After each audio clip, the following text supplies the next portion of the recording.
हाँ जी। तो कैसे स्टूडेंट्स आप सब लोग, तो स्वागत है आप सब लोगों का हमारी कैप्सूल सीरीज के नेक्स्ट कैप्सूल के अंदर। तो हम लोगों ने लास्ट कैप्सूल आप लोगों ने देखा होगा, उसमें हमने मैनेजमेंट अकाउंटिंग के इंट्रोडक्शन के बारे में सारी बातचीत कर ली थी। आज हम उसमें अब आगे बढ़ रहे हैं। जो नेक्स्ट टॉपिक अब हमारे कोर्स में आता है वो आता है कॉस्ट क्लासिफिकेशन, और उसमें एक बहुत ही इंपॉर्टेंट हम मेथड पढ़ते हैं, हाइलो मेथड। तो आज के इस कैप्सूल में मैं आप लोगों के साथ में कॉस्ट क्लासिफिकेशन और हाइलो मेथड के बारे में जो भी इंपॉर्टेंट बातचीत है वो करेंगे। तो स्टार्ट करते हैं सब। तो सबसे पहले देखो, कॉस्ट के बारे में जब हम बातचीत करते हैं तो कॉस्ट का क्लासिफिकेशन हमारे सामने आता है कि भाई कॉस्ट को हम कैसे क्लासिफाई करते हैं। तो इसमें हम ये पढ़ते हैं कि भाई देखो, कॉस्ट के क्लासिफिकेशन करने के ना 4 तरीके होते हैं हमारे पास में। हम एलिमेंट्स के बेसिस पर, नेचर के बेसिस पर, फंक्शन के बेसिस पर और बिहेवियर के बेसिस पर, 4 बेसिस पे कॉस्ट को क्लासिफाई करते हैं। एलिमेंट्स का जो है वो सबसे बेसिक लेवल पे हम अगर किसी कॉस्ट को डिवाइड करें तो एलिमेंट्स के बेसिस पे डिवाइड किया जा सकता है, जिसमें हम कहते हैं सबसे पहले हम कहते हैं जो भी कॉस्ट लगी है वो या तो मटीरियल से रिलेटेड है, या लेबर से रिलेटेड है, या एक्सपेंसेस है। मतलब जो इन दोनों में नहीं आ रहे वो सारे के सारे फिर आपके एक्सपेंसेस होते हैं। मटेरियल में आपका रॉ मटेरियल या कोई भी दूसरा भी मटेरियल अगर कंपनी में काम आ रहा है, स्टेशनरी वगैरह काम आ रही है, cleaning supply, spare parts, tools वगैरह, तो वो सब हो जाते हैं मटीरियल। ठीक है। तो सबसे पहले हम जो भी इनपुट्स वगैरह हैं हमारे, ठीक है, वो देख सकते हैं। फिर जो भी लेबर है उसमें जो भी ह्यूमन एफर्ट्स का हमारा कॉस्ट है, उसमें हमारे वर्कर्स की सैलरी, मैनेजर्स की सैलरी, जो भी हमारे एम्प्लॉयज हैं उनकी सैलरी वगैरह, वो लेबर कॉस्ट बन जाएगी। और फिर आते हैं हमारे एक्सपेंसेस। इनके अलावा जो बच गया तो रेंट बच गया, डिप्रिसिएशन बच गया, रिपेयर मेंटेनेंस बच गए, ठीक है, एडवर्टीजमेंट बच गया, डिस्ट्रीब्यूशन सेलिंग बच गया, ऐसे बहुत सारे खर्चे बच गए, वो सब एक्सपेंसेस है। तो सबसे पहला क्लासिफिकेशन कहता है कि भाई आप एलिमेंट्स के बेसिस पे डिवाइड कर दो, मटेरियल, लेबर और एक्सपेंसेस के अंदर। अब आगे बढ़ते हैं। अब एक दूसरा आया, बोलता है नहीं नहीं रुको देखो, इतना काफी नहीं है, क्योंकि ये जो मटेरियल है ना, इसमें अब आपने सारा मटेरियल ले लिया। लेकिन हमारे काम का मटेरियल 2 टाइप का होता है साहब। एक तो हम कहते हैं वो डायरेक्ट मटेरियल, जो हमारी प्रोडक्शन कॉस्ट का पार्ट बनेगा, प्राइम कॉस्ट का पार्ट बनेगा, जिससे हमारा प्रोडक्ट बना है। और एक वो मटेरियल जो डायरेक्टली प्रोडक्शन में हेल्प नहीं करे, इसमें स्पेयर पार्ट्स आपने इंक्लूड कर दिए, आपने उसके अंदर जो क्लीनिंग सप्लाई का मटेरियल है, ऑफिस में जो स्टेशनरी यूज हुई है, वो सब भी तो इंक्लूड कर लिया। तो इस मटेरियल को, सेम ऐसे लेबर में भी वर्कर की सैलरी, जो फैक्ट्री में काम कर रहे हैं वर्कर, उनकी सैलरी है हमारे पास में। और उसके अलावा भी हम देखें तो इसके अंदर तो सारे लेबर कॉस्ट ले ली। तो जो हमारे ऑफिस में काम कर रहे हैं, एचआर स्टाफ है, जो हमारे फाइनेंस का स्टाफ है, जो हमारे बाकी के एम्प्लॉइज हैं, वो सब भी लेबर में आ गए। तो हमने कहा नहीं यार, इन सब को वापस से फर्दर डिवाइड करने की जरूरत है into direct costs and indirect cost. तो डायरेक्ट कॉस्ट में हम कहते हैं कि भाई आप क्या करो, आप अपने मटेरियल, लेबर, एक्सपेंसेस को डिवाइड करो। ये वो डायरेक्ट कॉस्ट को अगर डिफाइन करके कहते हैं ये वो कॉस्ट है जो किसी प्रोडक्ट पे ट्रेसेबल हो, या फिर मैं सिंपल शब्द में बोलूं तो ये वो कॉस्ट है जिसकी वजह से प्रोडक्ट बनता है, जो डायरेक्टली प्रोडक्शन में कंट्रीब्यूट करती है। तो आपका जो रॉ मटेरियल है, आपके जो वर्कर्स हैं, और अगर एक्सपेंसेस की बात करें तो अगर आपको कोई रॉयल्टी, कोई अगर प्रोडक्शन फीस वगैरह देनी पड़ रही है, तो वो सारी चीजें, लाइसेंस फीस वगैरह कुछ है, तो वो इसमें आ जाती है। ठीक है। तो हम कहते हैं भाई, अगर मैं इसको समराइज करूं तो हमें कह सकते हैं कि भाई जो भी हमारी कॉस्ट है उसको पहले हम कहते हैं कि बेसिक लेवल पे आप डिवाइड करोगे, तो आप डिवाइड करोगे मटेरियल, लेबर और एक्सपेंसेस के नाम, और फिर इनको हम फर्दर डिवाइड करेंगे into direct material and indirect material. Labour को भी 2 पार्ट में करेंगे, डायरेक्ट लेबर और इनडायरेक्ट लेबर।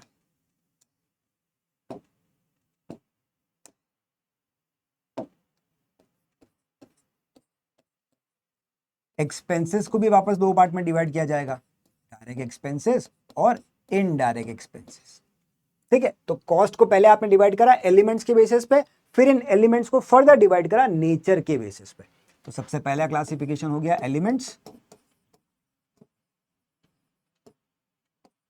दूसरा हमारा हो गया नेचर। ठीक है साहब। तो एलिमेंट्स के बेसिस पे और नेचर के बेसिस पे कॉस्ट को डिवाइड करा। अब यहीं से ना हमारे 2 इंपॉर्टेंट फॉर्मूले निकल के आते हैं। ये जितनी भी डायरेक्ट कॉस्ट है ना, अगर मैं इनको जोड़ू, अगर मैं मेरी तीनों डायरेक्ट कॉस्ट को जोड़ू तो मुझे मिलती है प्राइम कॉस्ट। प्राइम कॉस्ट का फॉर्मूला क्या हो गया साहब? Direct material plus direct labour plus direct expenses. और यहीं पे अगर मैं मेरे इनडायरेक्ट वाले खर्चों को जोड़ू तो मुझे मिलते हैं मेरे ओवरहेड्स। तो ओवरहेड्स का फॉर्मूला क्या हो गया, indirect material plus indirect labour plus indirect expenses. ये दो फॉर्मूले यहां से निकल के आए। ठीक है साहब, ये दोनों फॉर्मूले अपने को ध्यान होने चाहिए और दो टाइप का क्लासिफिकेशन हो गया। ठीक है, डायरेक्ट कॉस्ट वो कॉस्ट है जो डायरेक्टली कंट्रीब्यूट करती है प्रोडक्शन के अंदर, इनडायरेक्ट कॉस्ट वो कॉस्ट है जो डायरेक्टली कंट्रीब्यूट नहीं करती बट दूसरे खर्चे जो कंपनी में होते रहते हैं। ठीक है साहब, इसके अलावा हम कहते हैं कि अब ये जो खर्चे है ना, इनको फर्दर क्लासिफाई कर सकते हो ऑन द बेसिस ऑफ कि कौन सा प्रोडक्शन में काम आ रहा है और कौन सा प्रोडक्शन के काम नहीं आ रहा है। तो जो भी आपका direct material, direct labour, direct expenses और जो फैक्ट्री वाले ओवरहेड्स है, ये कौन से ओवरहेड्स है, फैक्ट्री ओवरहेड्स, जो फैक्ट्री रिलेटेड ओवरहेड्स है, उन सबको मैं प्रोडक्शन कॉस्ट का पार्ट बना सकता हूं। तो इसका मतलब प्रोडक्शन कॉस्ट का अगर मुझे फॉर्मूला लिखना हो तो ये फॉर्मूला भी नेक्स्ट आ जाएगा। प्रोडक्शन कॉस्ट को हम लिख सकते हैं ऐसे कि production cost is equals to prime cost plus production overheads या फैक्ट्री ओवरहेड, जो बोलना चाहो, या तो फैक्ट्री ओवरहेड बोल दो या इसको आप प्रोडक्शन ओवरहेड्स भी कह सकते हैं। बेसिकली वो ओवरहेड जो फैक्ट्री या प्रोडक्शन से रिलेट करते हैं। तो इन दोनों को ऐड करेंगे तो मुझे मिल जाएगी प्रोडक्शन कॉस्ट। ये प्रोडक्शन कॉस्ट मेरे क्या काम आती है, इन्वेंट्री के वैल्यूएशन के लिए। ये प्रोडक्शन कॉस्ट इंपॉर्टेंट क्यों है, इसका यूज क्या है, ये काम आती है इन्वेंट्री वैल्यूएशन के लिए। हम अपनी फिनिश गुड्स की इन्वेंट्री का वैल्यूएशन इस प्रोडक्शन कॉस्ट के बेसिस पर करते हैं। तो ये हमारे काम की है। कोई पूछे कि प्रोडक्शन कॉस्ट क्यों निकालते हैं, भाई एक तो ऑब्वियस बात है, आपके कोई भी प्रोडक्ट है उसकी प्रोडक्शन कॉस्ट निकालनी जरूरी है, लेकिन ये प्रोडक्शन कॉस्ट है। अब ये टोटल कॉस्ट नहीं आई है, टोटल कॉस्ट में तो नॉन प्रोडक्शन खर्चे भी ऐड करने, फिर आएगी टोटल कॉस्ट, और उसमें फिर अपन मार्जिन या अपनी जो भी आपकी मार्कअप है वो ऐड करके फिर आप निकालोगे अपनी सेलिंग प्राइस। तो ये क्या काम आएगी सर, जब टोटल कॉस्ट के ऊपर अपन सेलिंग प्राइस डिसाइड करते हैं तो फिर ये क्यों कैलकुलेट करें, क्योंकि इसके ऊपर हमारी इन्वेंट्री का वैल्यूएशन होता है साहब। ठीक है, तो ये ध्यान रखना, प्रोडक्शन कॉस्ट क्यों निकाल रहे हैं, क्योंकि अपने को इन्वेंट्री का वैल्यूएशन करना है। और फिर फंक्शन कहता है कि चलो ठीक है, प्रोडक्शन कॉस्ट तो अलग हो गई, अब प्रोडक्शन कॉस्ट के अलावा भी तो कंपनी में खर्चे हो रहे हैं, जो ऑफिस रिलेटेड खर्चे, ऑफिस के अंदर जो आपने खर्चे करे उसमें एडमिनिस्ट्रेशन के खर्चे, सेलिंग डिस्ट्रीब्यूशन के खर्चे, फाइनेंस रिलेटेड कॉस्ट, ये सारी चीजें, तो ये सब कहाँ जाएंगे, ये जाएंगे नॉन प्रोडक्शन ओवरहेड्स में। तो अगर आपके पास में प्रोडक्शन कॉस्ट आ चुकी है, उसमें अगर आप ये नॉन प्रोडक्शन वाले ओवरहेड्स, ये सब क्या है, ये आपके नॉन प्रोडक्शन ओवरहेड्स हैं।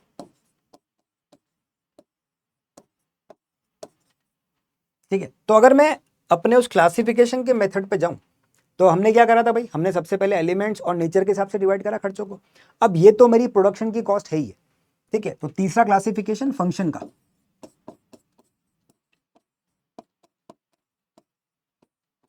उसमें ये तो प्रोडक्शन कॉस्ट का पार्ट है ही है।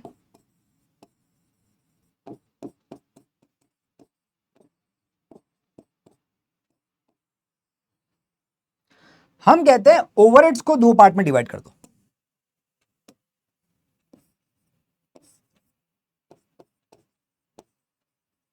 प्रोडक्शन वाले ओवरहेड्स और नॉन प्रोडक्शन वाले ओवरहेड्स। जो प्रोडक्शन वाले ओवरहेड्स हैं वो ऐड होके बन जाएंगे प्रोडक्शन कॉस्ट, और ये नॉन प्रोडक्शन वाले ओवरहेड्स को जब मैं यहां पे ऐड करूंगा, जब इन दोनों को ऐड किया जाएगा प्रोडक्शन कॉस्ट में, नॉन प्रोडक्शन वाले ओवरहेड को ऐड करोगे तो आपको मिलेगी टोटल कॉस्ट। तो हमें मिल जाएगी टोटल कॉस्ट। तो टोटल कॉस्ट का कोई फॉर्मूला पूछे तो production cost plus non production cost या non production overheads. Production cost का कोई फॉर्मूला पूछे तो प्राइम कॉस्ट प्लस प्रोडक्शन वाले ओवरहेड। प्राइम कॉस्ट का फॉर्मूला पूछे तो direct material, direct labour, direct expenses. Overhead का फॉर्मूला पूछे तो indirect material, indirect labour, indirect expenses. सारे फॉर्मूले इस चार्ट में हो गए और तीनों टाइप के हमारे बाइफर्केशन भी हो गए। पहले एलिमेंट के हिसाब से डिवाइड करा, फिर नेचर के हिसाब से डिवाइड करा, फिर इनको फर्दर क्लासीफाई करा फंक्शन के हिसाब से। ठीक है साहब, तो ये पूरा चार्ट एग्जाम के लिए आपके लिए इंपॉर्टेंट है। सारे फॉर्मूले भी इसके अंदर हो गए जो जो काम के अपने। ठीक है, और हमारा क्लासिफिकेशन भी पूरा का पूरा कवर हो गया। अब एक टाइप का क्लासिफिकेशन साहब और बच रहा है अभी, जिसे हम कहते हैं बिहेवियर, क्लासिफिकेशन बाय बिहेवियर। अब ये क्या, अब ये थोड़ा हटके बात करता है।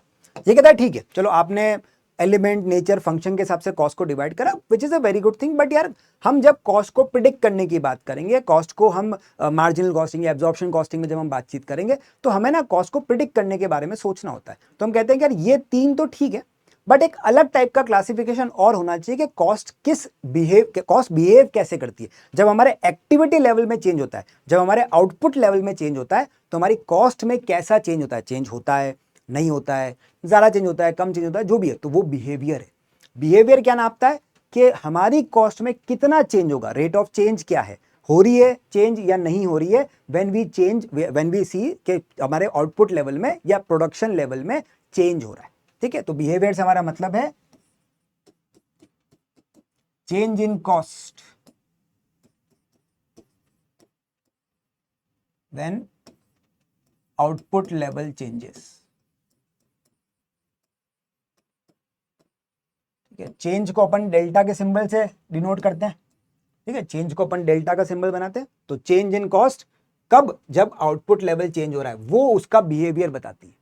अगर चेंज हो रही है तो वो वेरिएबल कॉस्ट है। ऐसी कॉस्ट जो प्रोपोर्शनेटली चेंज होती है with the change in output. जैसे जैसे हमारा प्रोडक्शन चेंज होगा वैसे वैसे कॉस्ट भी चेंज होगी। प्रोडक्शन बढ़ेगा, कॉस्ट बढ़ेगी, प्रोडक्शन कम होगा, कॉस्ट कम होगी। तो ये वेरिएबल कॉस्ट है, ये हैंड इन हैंड चलती है, ये प्रोपोर्शनेटली बढ़ती भी है और घटती भी है प्रोडक्शन के लेवल के साथ में। प्रोडक्शन बढ़ेगा तो कॉस्ट बढ़ेगी, प्रोडक्शन घटेगा तो कॉस्ट घटेगी। अब ऐसी कॉस्ट जो चेंज नहीं होती, वो fix cost remains constant regardless of the production level. इसमें जैसे रेंट हो जाएगा, इंश्योरेंस हो जाएगा, ये कॉस्ट आपकी फिक्स कॉस्ट में आ सकती है। ठीक है, तो ऐसी कॉस्ट जो चेंज होती है वो वेरिएबल, ऐसी कॉस्ट जो चेंज नहीं होती है वो फिक्स्ड। अब इन्हीं दोनों को फिर से हमने फर्दर डिवाइड करा। कुछ ऐसी वेरिएबल कॉस्ट होती है जो स्टार्टिंग में फिक्स कॉस्ट की तरह काम करती है, बाद में वेरिएबल हो जाती है, उन्हें कहते हैं सेमी वेरिएबल कॉस्ट या मिक्स कॉस्ट। ठीक, सेमी वेरिएबल कॉस्ट क्या है? ये ऐसी कॉस्ट है जिसका कुछ हिस्सा फिक्स्ड है और कुछ हिस्सा वेरिएबल है। जैसे इलेक्ट्रिसिटी का बिल, स्टार्टिंग में अगर हम देखें इलेक्ट्रिसिटी के बिल को, तो उसमें एक फिक्स चार्ज होता है, चाहे आप 1 यूनिट भी बिजली मत जलाओ तो भी आपको फिक्स चार्ज देना है, और उस फिक्स चार्ज के बदले में आपको कुछ यूनिट फ्री में मिल जाते हैं। नॉर्मली 100 यूनिट तक आपको फिक्स चार्ज ही देना होता है। अब 100 से जैसे ऊपर जाओगे फिर आपको वो एक एक एडिशनल यूनिट के लिए एक्स्ट्रा पैसे पे करने पड़ते हैं। तो इसका अगर अपन देखें तो यहाँ पे ये वो कॉस्ट है जिसमें मुझे 0 यूनिट पर भी कुछ पैसा देना है, और एक पॉइंट के बारे में जाके फिर वो पैसे हमारे बढ़ने स्टार्ट हो जाते हैं। जैसे यूनिट बढ़ेगा वैसे वैसे फिर हमें हमारे कॉस्ट बढ़ती रहेगी। फिर आती है स्टेप फिक्स कॉस्ट। अब ये वो फिक्स कॉस्ट है जो थोड़े थोड़े टाइम में फिक्स चेंज होती रहती है, रोज, बट थोड़े आउटपुट लेवल तक फिक्स रहती है, फिर एक लेवल के बाद बढ़ जाती है, फिर वापस फिक्स हो जाती है, फिर बढ़ के फिर वापस फिक्स हो जाती है। अभी इन सबके चार्ट्स वगैरह अपने को समझना है, यहीं पे अपने को मेन बातचीत करनी है। कॉस्ट क्लासिफिकेशन में जो सबसे इंपॉर्टेंट चीज है वो ये कि भाई कैसे अलग अलग कॉस्ट को बाइफिकेट करते हैं, कैसे आइडेंटिफाई करते हैं, और इनको कैसे प्रिडिक्ट करते हैं, वो हाइलो मेथड वगैरह अपन बातचीत करेंगे। ठीक है साहब, तो 4 तरह के बिहेवियर के हिसाब से हो सकता है। वेरिएबल जो चेंज होती है प्रोडक्शन के साथ में, फिक्स जो चेंज नहीं होती, सेमी वेरिएबल जिसमें दोनों एलिमेंट है, कुछ फिक्स कुछ वेरिएबल, और स्टेप फिक्स कॉस्ट वो है जो कुछ लिमिट तक फिक्स रहेगी और कुछ प्रोडक्शन के बाद में वापस से बढ़ जाएगी। एक एक करके इनके बारे में डिटेल में डिस्कशन करते हैं। एक उससे पहले एक क्वेश्चन है साहब मेरे लिए, मेरे पास आपके लिए, अपने को कॉस्ट को डिवाइड करना है कि डायरेक्ट कॉस्ट कौन सी और इनडायरेक्ट कॉस्ट कौन सी है। तो जैसे देखो बोल रहा है सबसे पहले मशीन ऑपरेटर, क्या नाम है देखो, मशीन का काम आएगी साहब, मशीन प्रोडक्शन में काम आएगी। तो मशीन के ऑपरेटर का जो खर्चा है वो डायरेक्ट कॉस्ट है, क्योंकि मशीन को अगर कोई बंदा ऑपरेट नहीं करेगा तो प्रोडक्शन नहीं कर पाएंगे, तो ये मेरा डायरेक्ट खर्चा है, इससे मेरा प्रोडक्शन होगा। प्रोडक्ट पैकेजिंग, प्रोडक्ट को अगर सेल करना है तो पैकेजिंग करनी जरूरी है, तो प्रोडक्ट की पैकेजिंग भी डायरेक्ट खर्चा है, प्रोडक्शन रिलेटेड खर्चा है, तो पैकेजिंग भी डायरेक्ट कॉस्ट में आ गया। वेजेस फॉर फैक्ट्री सुपरवाइजर, अब यहां ध्यान से सुनना, ये है फैक्ट्री का सुपरवाइजर। भाई साहब सुपरवाइजर खुद क्या प्रोडक्शन करता है क्या? सर ये खुद प्रोडक्शन नहीं करता, हाँ ये लेकिन किसी तरीके से प्रोडक्शन में हेल्प जरूर कर सकता है। तो ये फैक्ट्री के खर्चे तो हैं, बट ये डायरेक्ट खर्चा नहीं है, ये फैक्ट्री का ओवरहेड है, ये इनडायरेक्ट खर्चा है। डायरेक्ट कॉस्ट कौन सी कॉस्ट है? जो डायरेक्टली प्रोडक्शन में कंट्रीब्यूट करती है। डायरेक्ट कॉस्ट कौन सी कॉस्ट है? जो डायरेक्टली प्रोडक्शन में कंट्रीब्यूट करती है। ये डायरेक्टली प्रोडक्शन में कंट्रीब्यूट नहीं करता है, ये इनडायरेक्टली करता है। ये लोगों पे ध्यान रखता है कि लोग प्रोडक्शन सही से करें, खुद प्रोडक्शन नहीं कर रहा। अगर खुद कर रहा होता तो ये डायरेक्ट कॉस्ट होती। रेंट फॉर फैक्ट्री, अब देखिए रेंट तो अपन ने बात करी थी, भाई रेंट है, ये इनडायरेक्ट खर्चा है। अब बोलोगे सर फैक्ट्री का रेंट इनडायरेक्ट कैसे? ये आप चाहो तो याद भी कर सकते हो कि रेंट को इनडायरेक्ट कॉस्ट मानते हैं। इसके पीछे लॉजिक है, भाई देखो फैक्ट्री तुम चाहे बनाओ, चाहे तुम रेंट पे करो, चाहे तुम लीज पे लाओ, प्रोडक्शन तो फिर भी हो सकता है, प्रोडक्शन तो कहीं से भी हो सकता है। ठीक है, तो इस वजह से कहते हैं कि अगर आपने फैक्ट्री का रेंट पे कर रहे हो या फैक्ट्री का लीज पे कर रहे हो या फैक्ट्री को खरीद के लाए हो, तीनों केस में प्रोडक्शन होगा। तो आपने किस तरीके से फैक्ट्री को एक्वायर करा है वो बिजनेस का डिसीजन है, उसका प्रोडक्शन से एक्चुअल में कोई लेना देना नहीं है। इसलिए रेंट जो आप पे कर रहे हो या डेप्रिसिएशन जो है फैक्ट्री बिल्डिंग का, ये सब इनडायरेक्ट होते हैं।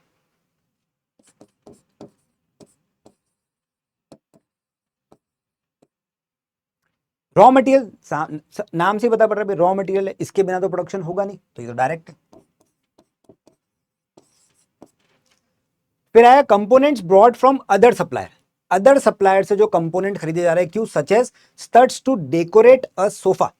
ठीक है, आप कंपोनेंट्स खरीद रहे हो फ्रॉम अदर सप्लायर, लेकिन क्या काम आ रहा है, डेकोरेट करने का सोफा। तो ये जो है ना, यहाँ पे मान लो कि हम एक सोफा बनाने वाली कंपनी, हम सोफे बना रहे हैं, उसके लिए स्टड्स जो वो अपन लगाते हैं ना, हीरे वगैरह लगाते हैं स्टिचिंग वगैरह के बीच में, तो वो स्टड्स है। भाई स्टड्स तो रॉ मटेरियल का ही पार्ट है एक तरीके से। भाई कपड़ा भी रॉ मटेरियल है, सोफे में लगने वाला लकड़ी भी रॉ मटेरियल है, जो फोम लगा है वो भी रॉ मटेरियल है, उस पर जो स्टिचिंग हुई है वो भी रॉ मटेरियल है, तो जो स्टड लगे हैं वो भी रॉ मटेरियल है। ये डायरेक्ट है, ये सिर्फ कंफ्यूज करने के लिए दे रखा है आपको। ठीक है, आपको लगेगा डेकोरेट कर रहे हो, डेकोरेशन तो अपनी इच्छा से होता है। नहीं नहीं साहब, क्यों, सोफा अगर खरीदने गए हो तो उस पर स्टड लगे लगा ही खरीदोगे ना। ऐसा तो ना कि सोफा पहले खरीदोगे स्टड बाद में अलग से खरीदोगे, नहीं। फिर आते हैं electricity use to light a factory. अब ये देखो, इलेक्ट्रिसिटी का खर्चा है टू लाइट अ फैक्ट्री। अगर यहां लिखा होता ना कि ये मशीन के ऊपर लगने वाला है, सिर्फ मशीन पे लगेगा, जो मशीन का इलेक्ट्रिसिटी उसे कहते हैं पावर, अगर ये पावर होता तो ये डायरेक्ट था। बट क्योंकि फैक्ट्री और फैक्ट्री में तो अलग अलग डिपार्टमेंट भी हो सकते हैं, प्रोडक्शन भी होगा, कहीं पे माल स्टोर करने की जगह भी होगी, कहीं पे सुपरवाइजर्स वगैरह के बैठने की जगह भी होगी। ठीक है, तो सब कुछ इंक्लूडेड है उसके अंदर। तो यहां पर हम कह रहे हैं लाइट पूरी फैक्ट्री की। अब पूरी फैक्ट्री में तो प्रोडक्शन भी हो रहा है और कुछ नॉन प्रोडक्शन का काम भी हो रहा है, तो इस वजह से ये इनडायरेक्ट में जाएगा।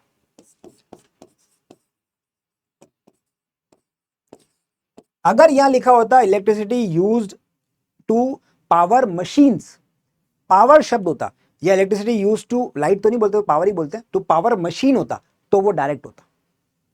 और फिर मैनेजर, देखो मैनेजर वही सुपरवाइजर वाला लॉजिक है, मैनेजर भी भाई डायरेक्टली तो प्रोडक्शन में काम कर नहीं रहा है, तो सेम लॉजिक जो सुपरवाइजर पे लगाया था ये हमारा इनडायरेक्ट हो जाएगा। ठीक है जी, तो वो खर्चे जो डायरेक्टली कंट्रीब्यूट कर रहे हैं प्रोडक्शन में वो डायरेक्ट, और वो खर्चे जो इनडायरेक्टली कंट्रीब्यूट कर रहे हैं वो इनडायरेक्ट। डन।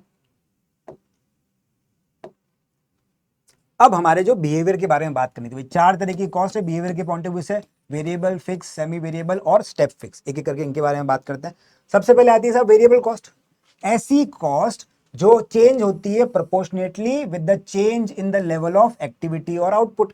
ऐसी कॉस्ट जो एक्टिविटी के चेंज के साथ में चेंज हो। इसको अगर ग्राफिकली रिप्रेजेंट करें अपन ना बच्चों, तो फिर ये इस तरह से होती है, जैसे जैसे प्रोडक्शन बढ़ रहा है वैसे वैसे कॉस्ट बढ़ रही है, प्रोपोर्शनेटली बढ़ती जा रही है, इस वजह से इसको वेरिएबल कॉस्ट कहते हैं। और जब प्रोडक्शन जीरो होगा तो कॉस्ट भी जीरो होगी। इसको एक एग्जांपल से भी समझते हैं। जैसे एक क्वेश्चन है, Winston rents a factory where the footballs are made, each football has the following estimated cost. Direct material लगेगा 5 का, लेबर लगेगी 2 की, डायरेक्ट एक्सपेंस लगेंगे 1 के, कुल मिला के प्राइम कॉस्ट है 8 की। आपको बोल रखा है अलग अलग activity level for the next 4 week is below, आपको प्राइम कॉस्ट निकालनी है फुटबॉल फैक्ट्री की। तो प्राइम कॉस्ट निकालने के लिए तीनों का सम करेंगे, या कि पर यूनिट की प्राइम कॉस्ट, ये एक फुटबॉल की प्राइम कॉस्ट है। मेरे को बनानी कितनी है 250, तो इसको इंटू 8 कर देंगे, इसको इंटू 8 कर देंगे, इसको इंटू 8 कर देंगे, यहां पे तो जीरो हो जाएगा। ठीक है, तो मल्टीप्लाई करेंगे और हमारे पास में हमारी कॉस्ट आ जाएगी। अब अगर तुम ध्यान से देखो तो जब जीरो बनाए तो जीरो थे, 200 बनाओगे तो ये 4000 हो जाएगी, 225 बनाओगे तो उससे बढ़ जाएगी, 250 बनाओगे तो और बढ़ जाएगी। तो ये वेरिएबल कॉस्ट की तरह काम कर रही है। 250 इंटू 8, ठीक है, 200 इंटू 8, 1600, 1600 कैसे हुई, हाँ 1600, सॉरी मैंने 4000 गलत लिख दी थी यहाँ पे, सॉरी, ये 1600 होगी ना, हाँ सॉरी। ठीक है, और 225 पे 1800। तो ध्यान से देखो, तो जब आपने प्रोडक्शन करा, इसको मैं अगर ड्रॉ करूं तो जीरो पे जीरो है, जीरो पे जीरो होनी चाहिए। जैसे ही मैंने 200 बनाए मेरी कॉस्ट है 1600, फिर मैंने 225 बनाए मेरी कॉस्ट बढ़ के हो गई 1800,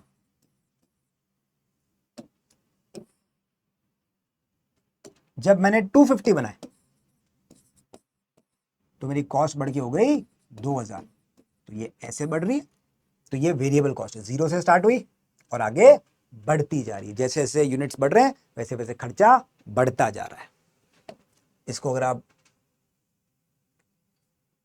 ग्राफिकली ड्रॉ करें तो कुछ इस तरीके से बनेगा। लेकिन अगर इसी का मैं पर यूनिट कैलकुलेट करना चाहूं तो पर यूनिट में तो कॉमन है भाई, आपने एक यूनिट पे कितना खर्चा करा है भाई, एक यूनिट पे तो 8 का ही खर्चा हुआ है।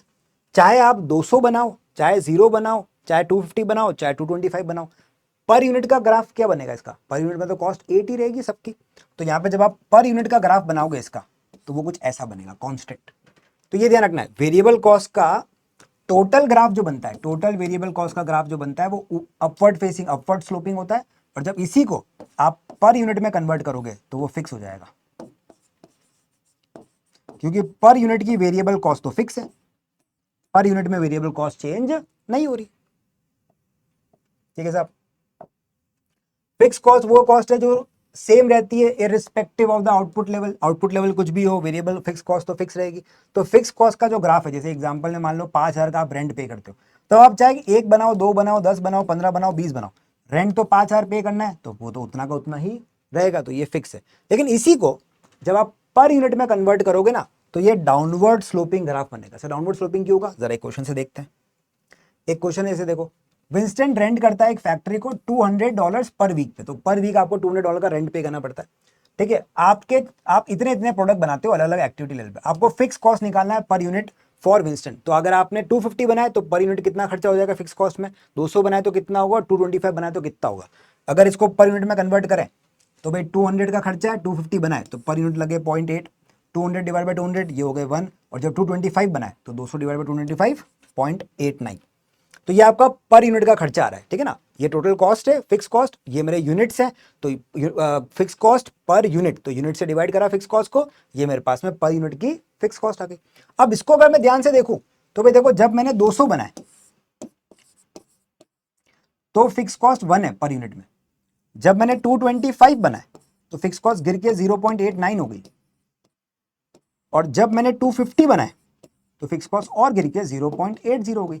अब इसको अगर मैं जोड़ूंगा तो ये ऐसे बनेंगे पॉइंट, तो ये कुछ डाउनवर्ड स्लोपिंग कर्व बनेगा। तो इस वजह से कहते हैं कि जब आप पर यूनिट में फिक्स कॉस्ट का ग्राफ बनाओगे तो वो डाउनवर्ड स्लोपिंग बनता है, और यहीं पे अगर टोटल फिक्स कॉस्ट का बनाओगे तो वो फिक्स रहता है। ठीक है, तो ये कैरेक्टरिस्टिक, ये ग्राफ ध्यान रखना, एग्जाम में ग्राफ के क्वेश्चन आते रहते हैं। ठीक है, तो पर यूनिट में फिक्स कॉस्ट कम होती रहती है। ठीक है, ये अपना देख लिया अपन ने प्रूफ, भाई आपने पहले 200 का खर्चा तो फिक्स है, तो आप 200 बनाओगे तो पर यूनिट 1 का खर्चा है, 252 बनाओगे तो पर यूनिट 0.89 का खर्चा है, 250 बनाओगे तो 0.89 का खर्चा है। जैसे जैसे यूनिट बढ़ते रहेंगे वैसे वैसे खर्चा कम होता है, क्योंकि खर्चा स्प्रेड हो रहा है ना, स्प्रेड आउट हो गया। पहले 200 बना रहे थे तो 200 का खर्चा है, तो एक यूनिट पे 1 का खर्चा हुआ, फिर और बनाओगे तो खर्चा और स्प्रेड होगा, फिर और बनाओगे तो खर्चा और स्प्रेड हो जाएगा, डिनोमिनेटर बढ़ता जा रहा है तो आंसर भी कम होता जाएगा। फिर आती है सेमी वेरिएबल कॉस्ट। साहब ये वो कॉस्ट है जिसका कुछ हिस्सा फिक्स्ड है और कुछ हिस्सा वेरिएबल, मतलब कुछ हिस्सा तो फिक्स रहेगा जो कभी चेंज नहीं होगा, चाहे एक्टिविटी लेवल 0 हो, चाहे एक्टिविटी लेवल कुछ भी हो, लेकिन कुछ हिस्सा ऐसा है जो वेरी करता रहेगा विद द आउटपुट लेवल। इसमें इलेक्ट्रिसिटी बिल वगैरह ये अपन एग्जांपल लेके चलते हैं, जैसे एक क्वेश्चन इसका भी देखते हैं। इसका जब ग्राफ बनाओगे इसमें हम कहते हैं देखो, कुछ खर्चा तो हमेशा रहेगा ही रहेगा, ये आपका फिक्स कॉस्ट है। फिक्स कॉस्ट को हम ए से रिप्रेजेंट करते हैं, हमारा सिंबल ध्यान रखना, फिक्स कॉस्ट को हम रिप्रेजेंट करते हैं ए से। ठीक है, और ये जो हमारा वेरिएबल पार्ट है जो बढ़ता जा रहा है, क्योंकि कुछ हिस्सा फिक्स है, चाहे 0 बनाओगे तो भी वो तो पे करना पड़ेगा, तो ये चालू होता है ए पॉइंट से, इसे इंटरसेप्ट भी कहते हैं इस पॉइंट को, जहां से स्टार्ट करते हैं, और फिर जैसे यूनिट बढ़ेंगे वैसे वैसे खर्चा बढ़ता रहेगा। ठीक है, इसको एक एग्जाम्पल से समझते हैं इसके लिए भी। जैसे एग्जाम्पल है, देखो विंस्टन के पास में फुटबॉल फैक्ट्री है जिसमें आप इलेक्ट्रिसिटी का बिल पे करते हो, company that supplies the power charges $50 per week, $50 per week का तो चार्ज है ही है, प्लस 1.50 पर यूनिट, 50 तो पे करने ही करने, प्लस पर यूनिट के 1.5 और पे करने, और फिर आपको यूनिट्स दे रखे।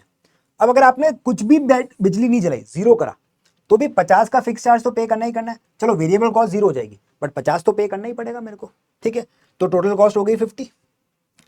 अगर 20 है तो आप देखो 50 तो पे करना ही करना है, प्लस मुझे इस 20 के ऊपर 1.50 और पे करना है। जो मेरी वेरिएबल कॉस्ट है तो ये हो जाएगा 30, टोटल कॉस्ट हो गई आपकी 80। तो अब देखो 50 तो पे करने ही करने थे, जैसे यूनिट्स आए वैसे खर्चा बढ़ गया। जब यूनिट्स नहीं थे, वेरिएबल कॉस्ट 0 थी, तो भी 50 तो पे करना पड़ ही रहा था। अब 40 करोगे तो खर्चा और बढ़ जाएगा, 60 करोगे खर्चा और बढ़ जाएगा, 80 करोगे खर्चा और बढ़ जाएगा। जैसे जैसे आप खर्चा बढ़ाते रहोगे वैसे वैसे आप यूनिट्स बढ़ते रहेंगे, आपका आउटपुट बढ़ता जा रहा है, आपका कंजप्शन बढ़ता जा रहा है, वैसे वैसे कॉस्ट भी बढ़ती जा रही है। बट यहीं पे इसका पर यूनिट कॉस्ट देखो, जब 80 का खर्चा था, यूनिट कितने थे 20, तो 80/20 करा तो पर यूनिट में खर्चा आया 4।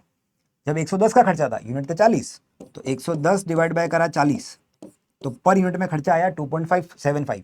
फिर 140 थे, 140 को डिवाइड करा 60 से, पर यूनिट में खर्चा और कम हो गया। तो जैसे जैसे फिर आउटपुट बढ़ रहा है वैसे वैसे इसका खर्चा भी कम होता जा रहा है। तो अगर मैं दो ग्राफ बनाऊं, एक टोटल कॉस्ट का और एक पर यूनिट कॉस्ट का, तो ये ग्राफ कैसे बनेंगे? टोटल कॉस्ट चालू होगी 50 से, कि 0 पर भी 50 तो पे करना ही करना है, लेकिन फिर जैसे ही 20 हुआ खर्चा हो गया 80,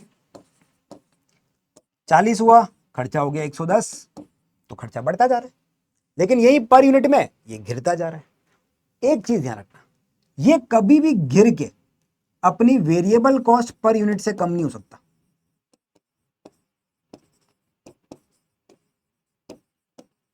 जो आपकी वेरिएबल कॉस्ट पर यूनिट है उससे कम नहीं हो सकता। हमारी वेरिएबल कॉस्ट पर यूनिट यहां पे है $1.50। इसको हम रिप्रेजेंट करते हैं बी से। वेरिएबल कॉस्ट का सिंबल होता है बी, फिक्स कॉस्ट का सिंबल होता है ए। ठीक है, वेरिएबल कॉस्ट पर यूनिट से कम नहीं हो सकता, क्योंकि आपको चाहे आप कितने भी यूनिट्स कंज्यूम करते जाओ, बढ़ते जाओगे, वो आंसर कम होता रहेगा, बट वो आंसर कम होकर कभी भी 1.5 से कम नहीं होगा, क्योंकि आपको एक एक्स्ट्रा यूनिट खरीदने के लिए या यूज करने पर 1.5 तो पे करना ही करना है। तो 1.5 तो हर बार बढ़ता रहेगा, तो कभी भी डिवाइड करने पर जो आंसर है वो 1.5 के पास आ सकता है, बट 1.5 से कम नहीं जा सकता। फिक्स कॉस्ट तो कितनी भी कम जा सकती है, इसलिए उसका ग्राफ जो है ना वो नीचे तक आ जाता है।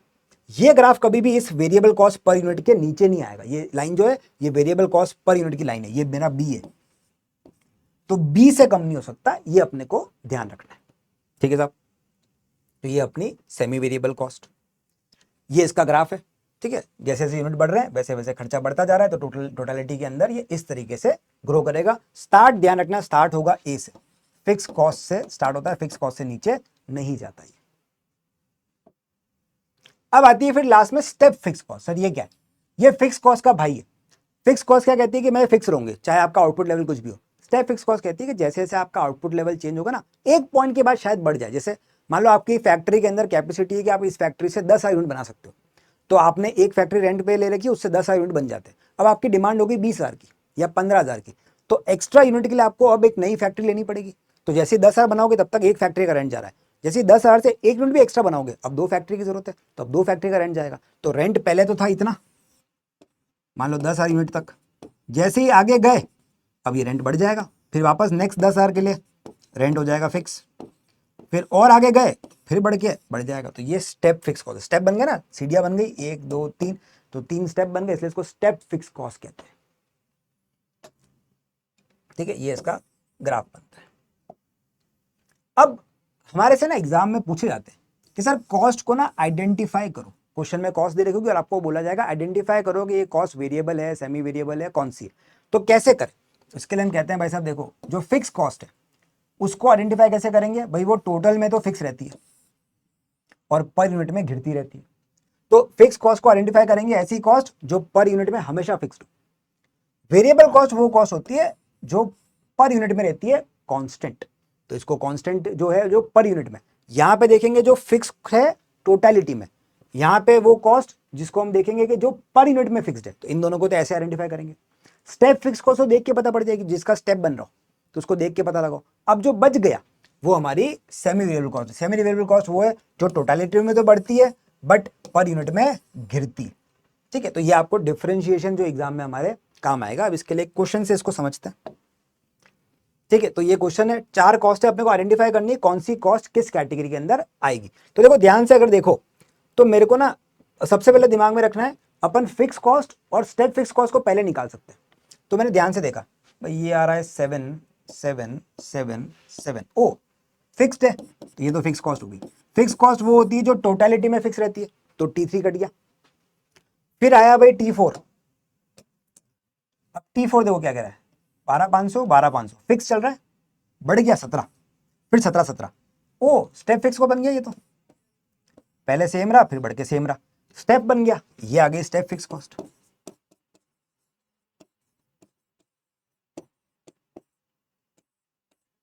तो ये भी कट गई, T3 हो गया, T4 हो गया। अब बचे T1 और T2। इसमें क्या करो, आप पर यूनिट कॉस्ट निकाल दो, इसको पर यूनिट में कन्वर्ट करो, इसको भी पर यूनिट में करो, इसको भी करो। तो देखो इसको अगर मैं पर यूनिट में करूंगा तो ये तो हो जाएगा 19, पर यूनिट में कन्वर्ट करा T1 को, लेवल है 1000 का, तो ये तो है 19। फिर ये 3000 के लेवल पे करेंगे तो ये आएगा 11, आगे जाओगे और कम होता जाएगा। ऐसी कॉस्ट जो पर यूनिट में कम होती है सेमी वेरिएबल, और ऐसी कॉस्ट जो पर यूनिट में फिक्स रहती है वो वेरिएबल। इसको अगर आप पर यूनिट में निकालोगे ना तो चारों लेवल आपके कांस्टेंट आएंगे। तो ये वाली हो जाएगी वेरिएबल कॉस्ट और ये वाली हो जाएगी सेमी वेरिएबल कॉस्ट। एग्जाम में सबसे पहले अपन फिक्स कॉस्ट को एलिमिनेट करेंगे, फिर स्टेप फिक्स कॉस्ट को एलिमिनेट करेंगे, फिर वेरिएबल कॉस्ट ढूंढेंगे, ऐसी कॉस्ट जो पर यूनिट में फिक्स रहती हो। ये यहाँ पे 1.92 आएगा, इसको डिवाइड करोगे ये भी 1.92 आएगा, इसको डिवाइड करोगे ये भी 1.92 आएगा, इसको डिवाइड करोगे ये भी 1.92 आएगा। ऐसी कॉस्ट जो पर यूनिट में फिक्स रहे वो वेरिएबल है, ऐसी कॉस्ट जो टोटलिटी में फिक्स रहे वो फिक्स्ड है। ये तीनों हट गए तो बची हुई कॉस्ट क्या है, सेमी वेरिएबल। और सेमी वेरिएबल क्या कहते हैं, जब पर यूनिट में सेमी वेरिएबल निकालते हो तो पर यूनिट के अंदर जो कॉस्ट है वो गिरती है और टोटलिटी में इंक्रीज होती है। तो दोनों काम पूरे कर रही है। हमने अभी बात करी, semi variable cost per unit में गिरेगी और टोटलिटी में बढ़ेगी, पर यूनिट में कम होती जा रही है और टोटलिटी में बढ़ती जा रही है, तो ये सेमी वेरिएबल। एग्जाम में इस टाइप का क्वेश्चन आएगा, आपको ध्यान रखना है किस तरीके से अपन चीजों को आइडेंटिफाई करते हैं। ठीक है साहब, चलिए फिर ये आती है कॉस्ट कट। अभी अब सारे फॉर्मूले मैंने बताई दिए आपको, ठीक है। Direct material, direct labour, direct expenses, prime cost. Prime cost में प्रोडक्शन ओवरहेड ऐड करा, प्रोडक्शन कॉस्ट। प्रोडक्शन कॉस्ट में नॉन प्रोडक्शन ओवरहेड कॉस्ट करा, टोटल कॉस्ट। ये अपन ने ऑलरेडी देख ही लिया। तो ये आपका कॉस्ट कार्ड है जो अपने को ध्यान में रखना है। एग्जाम में वो पूछ सकता है प्राइम कॉस्ट क्या है, प्रोडक्शन कॉस्ट क्या है, टोटल कॉस्ट क्या है, तो उसके हिसाब से निकालना पड़ेगा, फॉर्मूले याद करने पड़ेंगे। मैंने ऑलरेडी आपको चार्ट से पहले समझा दिया था, तो वही फॉर्मूले यहाँ पे टेबल फॉर्मेट में लिखे हुए, ठीक है। अब आते हैं साहब हमारे जिसके लिए ये सारी मेहनत हो रही है, हाई लो मेथड। देखो जो भी वेरिएबल और सेमी वेरिएबल कॉस्ट है ना, उनको प्रिडिक्ट करने का मौका मिलता है, कभी कभी एग्जाम में क्वेश्चन पूछता है। अब वेरिएबल कॉस्ट को प्रिडिक्ट करना तो बहुत आसान होता है भाई, जितने यूनिट बना रहे मल्टीप्लाई बाय पर यूनिट की कॉस्ट, उससे निकल जाएगी variable. But semi variable cost को प्रिडिक्ट करने में थोड़ी सी होती है दिक्कत। अब इसके लिए हम यूज करते हैं एक कॉस्ट इक्वेशन। जिन लोगों ने रिग्रेशन वगैरह पढ़ा हुआ है, ये रिग्रेशन की इक्वेशन के नाम पे भी आती है, लाइन ऑफ बेस्ट फिट भी कहते हैं इसको। इक्वेशन होती है y equals to a plus B X. y हमारी होती है कॉस्ट और y को हम कहते हैं डिपेंडेंट वेरिएबल, क्योंकि y जो है ना वो a b x इन तीनों की वैल्यू को चेंज होने पर y चेंज होगा, तो इसलिए y को कहलाता है डिपेंडेंट वेरिएबल। y हो जाता है डिपेंडेंट।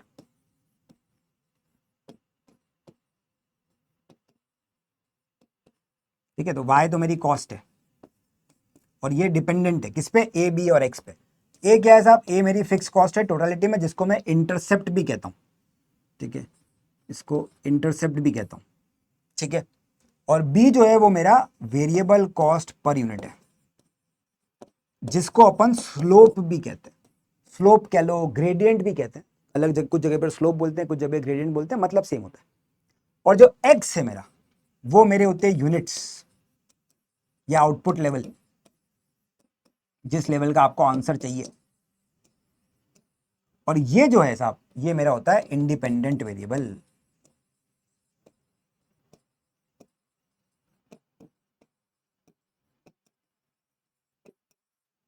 ठीक है, ये मेरा इंडिपेंडेंट वेरिएबल होता है।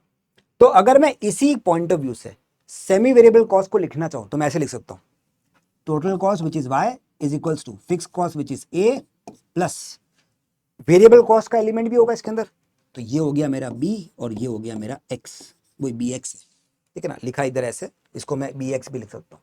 तो ये मेरी वेरिएबल कॉस्ट की इक्वेशन हो जाती है पूरी। इस रिग्रेशन की इक्वेशन को मैं वेरिएबल कॉस्ट को प्रिडिक्ट करने के लिए यूज कर सकता हूँ और इसको इसलिए अपन कॉस्ट इक्वेशन भी बोल देते हैं, ठीक है साहब। अब इसको यूज करके कैसे हाइलो मेथड लगाया जाएगा वो देखते हैं। देखो हाइलो मेथड लगाना वैसे तो बहुत आसान है, अगर कंसेप्ट ध्यान हो। कंसेप्ट क्या कहता है, आपको हाईएस्ट और लोएस्ट एक्टिविटी लेवल ढूंढना है।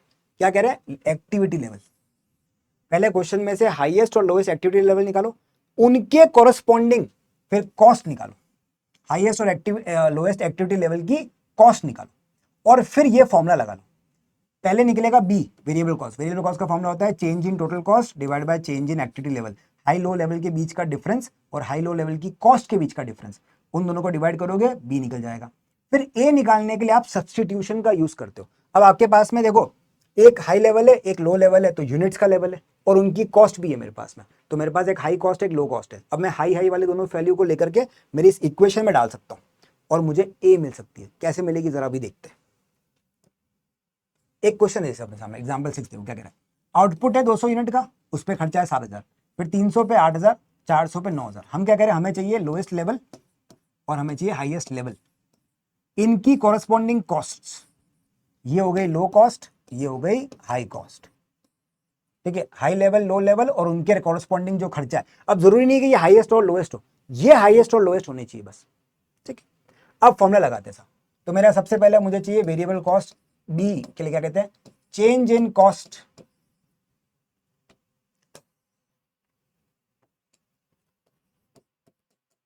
Change in total cost divide by change in units या आउटपुट या एक्टिविटी लेवल।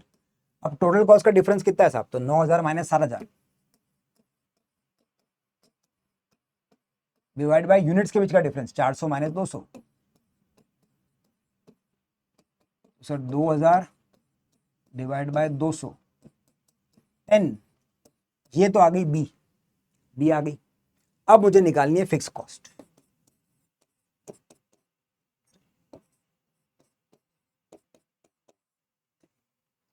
अब निकालनी है फिक्स कॉस्ट। फिक्स कॉस्ट कैसे निकाला साहब, फिक्स कॉस्ट निकालने के लिए हम कहते हैं अब आप यूज करो सब्स्टिट्यूशन।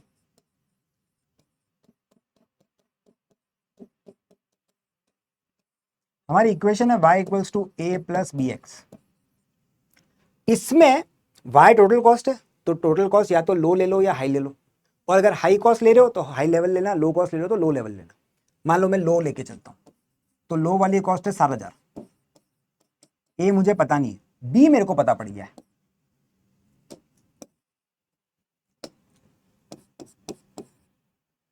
और x कितना है, x है साहब हमारे पास में, हम लो लेवल लिया है तो x भी 200 है। ये लो वाली कॉस्ट है तो ये लो वाला लेवल है। अब ये इक्वेशन में मैंने कर दिया सब्स्टिट्यूशन।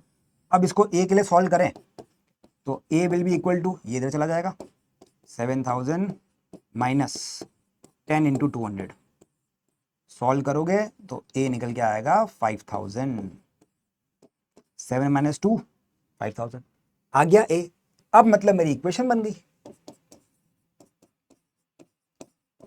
अब तो क्या इक्वेशन आ गई मेरे पास में, मेरी फाइनल इक्वेशन हो गई y equals to 5,000 plus 10x, ये हो गई इक्वेशन। ए भी मिल गया, बी भी मिल गया, इक्वेशन बन गई। अब क्वेश्चन क्या पूछ रहा है, अब क्वेश्चन बोल रहा है आप एक काम करो 350 यूनिट्स का आंसर निकालो, 600 का आंसर निकालो, बात खत्म। अगर 350 का आंसर चाहिए तो y is equals to 5,000 plus 10 into 350 और फिर 600।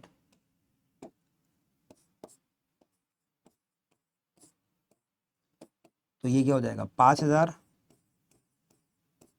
प्लस 3,500 मतलब 8,500। और SSD का आंसर चाहिए, y equals to 5,000 plus 10 into 600, 6 plus 5 11 का कॉस्ट आ गया। तो हाई लेवल लिया लो लेवल लिया, उनके कॉरस्पॉन्डिंग कॉस्ट को हाई और लो माना, फॉर्मूला लगाया change in total cost divide by change in unit, इससे आ गई बी। फिर इस बी को सब्स्टिट्यूट करा इक्वेशन में, तो बी तो पता पड़ गया 10।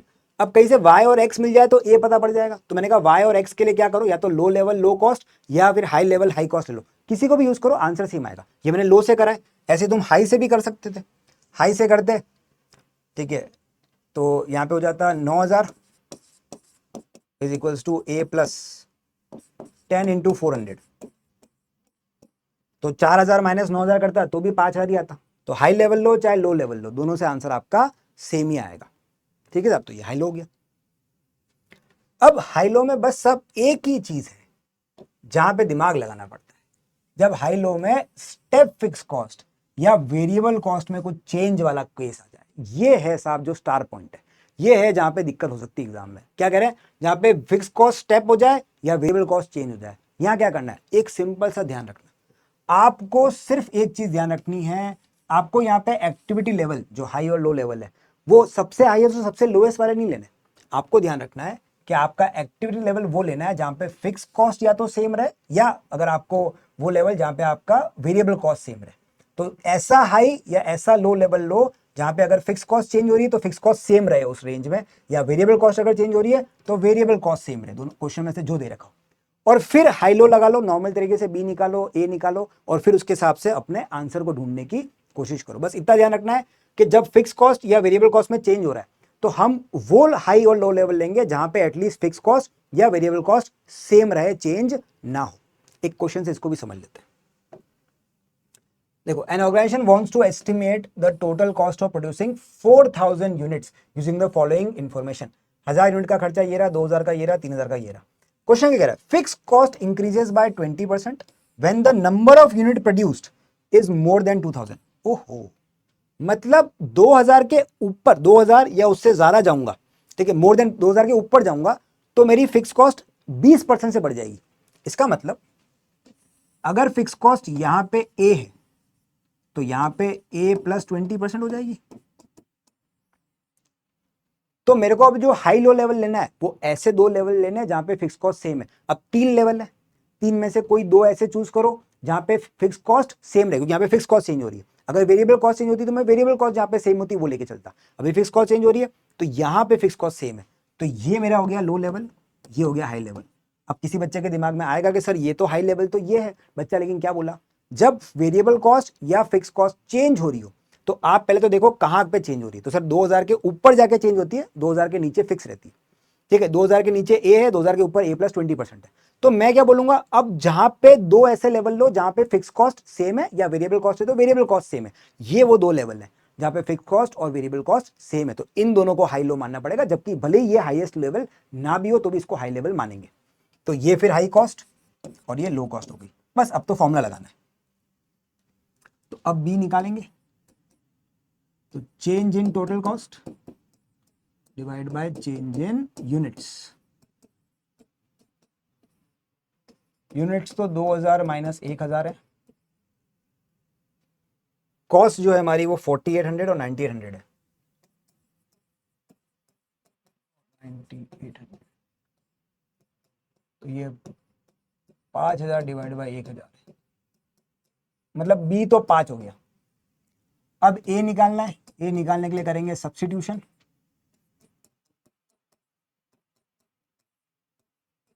इक्वेशन है y equals to a plus B x. इसमें b मेरे को पता है 5, y और x ले लेते हैं। y और x अपने पास में दो लेवल है भाई, हाई या लो। चलो इस बार हाई ले लेते हैं, पिछली बार लो लिया था तो हाई ले लेते हैं। हाई है 2000 और 1400, तो 14800 is equals to a plus 10 into 2000। 10 नहीं 5 है, सॉरी 10 तो पिछली बार था, इस बार 5 है। 5 इंटू 2000, इसको सॉल्व करोगे तो a इज इक्वल्स टू 14800, ये इधर जाएगा तो माइनस हो जाएगा 10000। a will be equals to 4800, ठीक है। तो इसका मतलब लेस देन 2000 के लेवल के लिए, जब लेवल 2000 या उससे कम रहता है तो जो मेरी इक्वेशन है वो जाती है y equals to 4800 plus 5x। ये इक्वेशन हो जाती है जब मेरा लेवल 2000 या 2000 से कम रहता है। इसी में अगर 2000 के ऊपर के लेवल पे जाना है तो क्वेश्चन क्या कह रहा है, इसमें 20% ऐड कर दो। y is equals to 4800 into 1.2, 20% से बढ़ाएंगे इसको तो इसमें 20% ऐड कर दिया, प्लस 5x। ये आपकी बाद वाली इक्वेशन बन जाएगी। बस अब जो क्वेश्चन में x बोल रहा है उस इक्वेशन में यूज करके आप आंसर निकाल सकते हो। यहां पे अपने से आंसर कितना मांगा है, यहां पे मांगा है 4000 यूनिट्स का। साहब 4000 यूनिट्स का आंसर मांगा है, तो 4000 तो मोर देन 2000 के लेवल पे, तो ये वाली इक्वेशन को अपन यूज करेंगे और आंसर निकाल देंगे। ठीक है साहब। तो जब भी चेंजिंग वाला पॉइंट हो, सिर्फ इतना ध्यान रखना है कि पहले चेंज पढ़ो और उसके हिसाब से लेवल को मार्क करो, जो चेंज से पहले और चेंज के बाद में। अगर चेंज के पहले 2 लेवल है तो उनको ले लो, चेंज के बाद 2 लेवल है तो उनको ले लो। बस 2 ऐसे लेवल लेने हैं जहां पे अपनी वैल्यू सेम रहे, ए भी सेम रहे और बी भी सेम रहे। इन दोनों पे ए भी सेम है, बी तो सब में सेम है, ठीक है, बी तो सब में ही सेम है, बी यहां पर भी वही है, बी यहां पर भी वही है, बी यहां पर भी वही है, ठीक है। तो बी तो सब में सेम है, लेकिन ए जहां पे सेम हो जाए और जहां पे बी भी हमारी कांस्टेंट हो, वो लेवल लेना है। तो ये वो लेवल है 2 जहां पे ए और बी कांस्टेंट है, तो इन दोनों में से हाई लो लेके चल लिया अपन ने। ठीक है साहब, डन है, ठीक है। तो इसका जब आप आंसर निकालोगे तो ये आपका 4800 में 20% आप ऐड करोगे, 96 960 ऐड हो जाएगा टेक्निकली, ठीक है ना। तो आपकी जो ए हो जाएगी 2000 लेवल के ऊपर, वो हो जाएगी 75760। जब 4000 का आंसर निकालोगे तो 5760 प्लस 4000 इंटू 5, टोटल आंसर आ जाएगा 25760। ठीक है साहब, बस इतना ध्यान रखना है आपको। डन है जी। तो बच्चों, आप लोगों के लिए कॉस्ट क्लासिफिकेशन के जो जो इंपॉर्टेंट टॉपिक थे वो इस कैप्सूल में मैंने आप लोगों के लिए आपको प्रोवाइड कर दिए हैं। अब इस कैप्सूल को आप आराम से खाओ, 1-2 बार देखो, एग्जाम में जाने से पहले स्पेशली सारे कंसेप्ट वहां पे क्लियर हो जाएंगे जो जो अपने काम के। ठीक है बच्चों, चलिए, ओके बच्चों, थैंक यू सो मच। मिलते हैं आपसे किसी ऐसी नेक्स्ट कैप्सूल वीडियो के अंदर। Thank you so much.